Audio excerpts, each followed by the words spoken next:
तुम्हारे बच्चों के लिए रो रहा हूँ, तुम्हारे बच्चों के लिए रो रहा हूँ, तुम्हारे बच्चों के लिए रो रहा हूँ।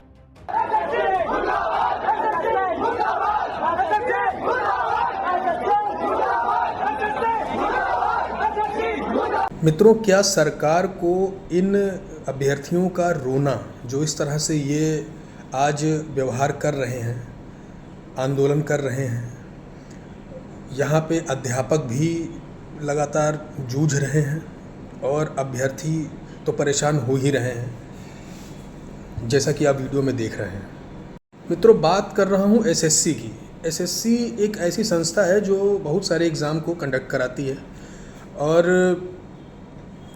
लाखों युवा हर साल इसके अंतर्गत परीक्षा देने का प्रयास करते हैं, लेकिन वो परीक्षा कितनी सफल हो पा रही है, इसका जिम्मेदार कौन है जो आज अभ्यर्थियों को इतना परेशान होना पड़ रहा है। अब देखने वाली बात यह है कि कुछ चीज़ें छोटी छोटी हैं कि इसकी शुरुआत कहाँ से हुई। शुरुआत इस तरह से होती है कि एसएससी जो है वो परीक्षा करवाती थी और परीक्षा करवाने के लिए इसका एक ये कहिए ठेका जो है वो टीसीएस के पास रहता था। तो टीसीएस अपनी जिम्मेदारी पे प्रदेश में या पूरे देश में ये परीक्षाएं कंडक्ट कराती थी और ये परीक्षाएं करवाती थी।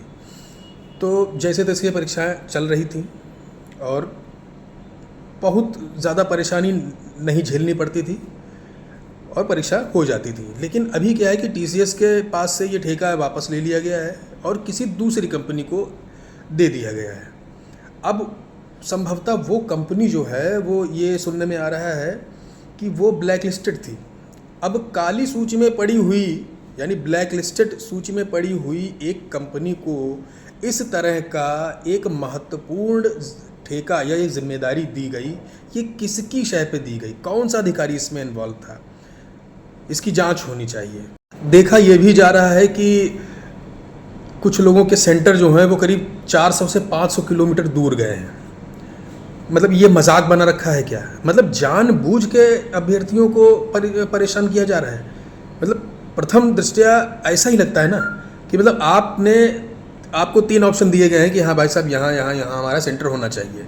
इसके बाद में आपका जब एग्ज़ाम होता है तो आपको पता चलता है कि भाई आप रहने वाले राजस्थान के हैं, लेकिन आपका जो है वो बिहार में सेंटर चला गया है। तो ये एक तरह का मजाक ही तो है।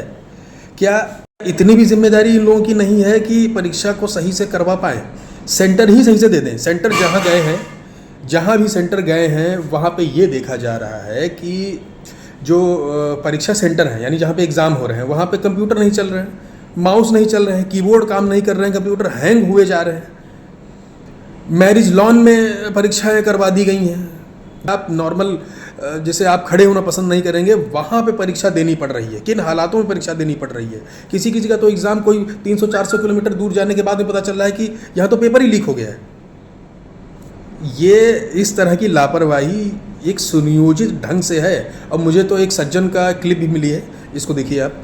मैं आप सबको कैमरे के माध्यम से बताना चाहता हूं कि ये 1 साल की भर्तियां 3 लाख करोड़ का घोटाला है और वक्त आने पर मैं सबके प्रूफ दूंगा। 3 लाख करोड़ के घोटाले। आप क्या अपनी नौकरी से 50,000 रुपए की उम्मीद कर रहे हैं, जहाँ इतने बड़े बड़े स्कैम चल रहे हैं? ये एडिट चिट्ठी का आना इतना आसान नहीं। इसकी भी पूरी जांच होनी चाहिए कि कहीं इसमें भी कोई घोटाला तो नहीं है। तो मित्रों, ये वीडियो इतना शेयर कीजिए कि कम से कम सरकार इसको देखे, सरकार तक ये पहुंच जाए। और ये कोई भाजपा या कांग्रेस की सरकार की बात मैं नहीं कर रहा हूँ, किसी भी सरकार हो, ये घोटाले, ये इस तरह की चीज़ें हर सरकार में होती हैं। पेपर लीक होना भाजपा सरकार में कुछ ज़्यादा ही हो रहा है। तो ये सारी चीज़ें हैं। मैं चाहता हूँ कि आप इसको शेयर करें और अपने मित्रों तक पहुँचाएँ और ज़्यादा से ज़्यादा शेयर करें। धन्यवाद।